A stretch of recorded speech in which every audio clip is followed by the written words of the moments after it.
was up here, she needed this event today. This event has relaunched her business. This event, maybe 2 years from now, she'll look back and go, if I hadn't been at that event, maybe I would have just, piddled the rest of my life in the business, because maybe I don't necessarily need the money, I understand, but I got all these other great things happening, and so I just piddled, and I didn't impact all the people I should have.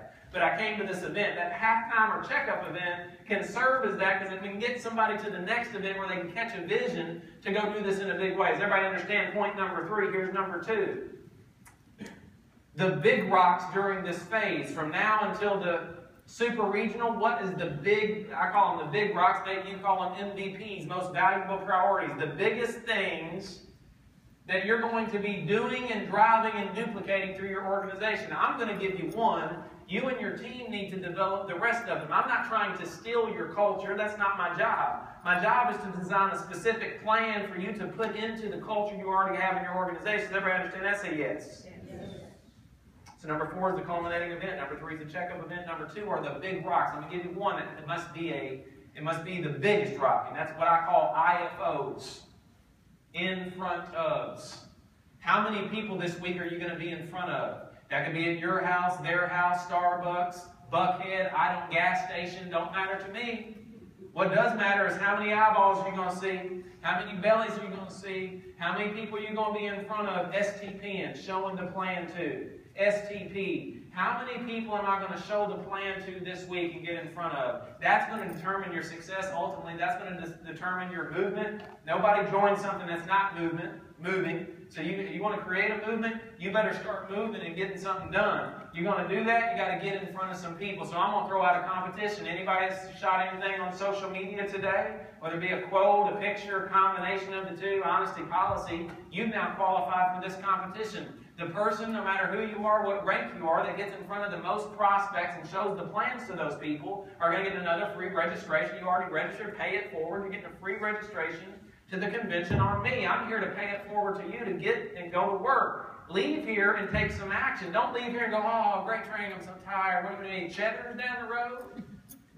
That'd be a disaster. You want to leave here and go to work. What can I do? Who can I get in front of this week? Start building a plan. Be tired. Work through your tired and exhaustion. That's what winners do. They work through those things. Losers, you know what winners do? They talk about where they're going to. Losers talk about what they're going through. I'm so tired. I'm exhausted. I need a nap. Whatever. That's not you. That's not what you're going to do. How many people are you going to get in front of this week? How many people are your team going to get in, you're going to get in front of this week? Create a culture around me seeing some faces, me them feeling my intensity, energy, and excitement that's going to draw them to believe in me while they start having some success. Everybody good with that? Yes. You'll just simply email Will Weaver at the end of the week on your number of IFOs. On Saturday morning, introduce him, 24. We're going by honesty policy. We know if you're not honest, you're going to have a flat tire next week. Something's going to happen that's not going to be good because you're a liar. So don't be a liar. Shoot the right number. It's a prospect in front of it. Here's number 1 that you're going to do immediately, right now, as soon as we finish here in about 3 minutes. You're going to get your team together. And you're going to do what I call huddle up. My kids, when I say huddle up, they get right in front of me and go to what I call a low level. I mean, they sit Indian style, hands in their lap, eyes on me. Used to be a teacher, so they know what to do. Your team's going to huddle up. And you all are going to devise a specific plan for right now. I'm going to give you one of the actions. You're all going to identify 4 to 6. How many? 4 to 6 people you're going to call from now until the time you get home. And all you're going to do is plant a positive seed. Maybe it's something good's getting ready to happen.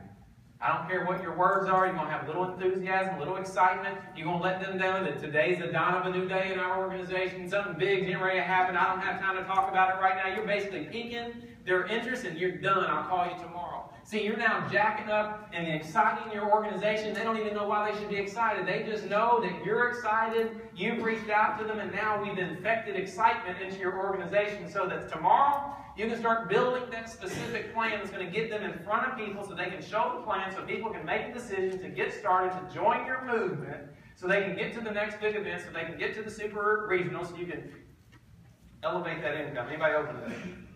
I said a lot really quickly. Woo! Need to breathe. Are you all ready? Yes. You all ready? Yes. Here's how I like to close an event down. How many of you have had a bad week? We've had a tough week, right? Some of you, how many have had a tough month, tough year? You've had some challenging days, right? Isn't it nice to be someone who lifts people up versus drag people down? See, what we're going to do right now as we close this event down, I'd like for everybody, I know you're tired, you're going to leave with some energy whether you like it or not. I'm forcing excitement. See, that's a clue for you. This week, you should force momentum. You should force activity. Why are you going to do that? How are you going to huddle up? You're going to identify the 4 to 6 people that you're going to call when you leave here. You're going to identify what's that big rock we're going to focus on. Maybe it's connection calls. In addition to getting in front of people, I'm going to force momentum this week. I'm going to force volume to occur. Just like Will and them did 2 weeks ago, where they forced $40,000 in volume in a 24-hour period. Who's open to doing that? They forced that, folks. They forced it. They didn't say, hey, we hope you do it. They forced it. They made sure that activity and momentum was going to happen. It's created just all this fire in the organization. So you're going to do that. Here's what I'm going to do. You're going to, on the count of 3. What number? 3. On the count of 3, we're going to stand up with as much intensity, excitement, and energy as we can.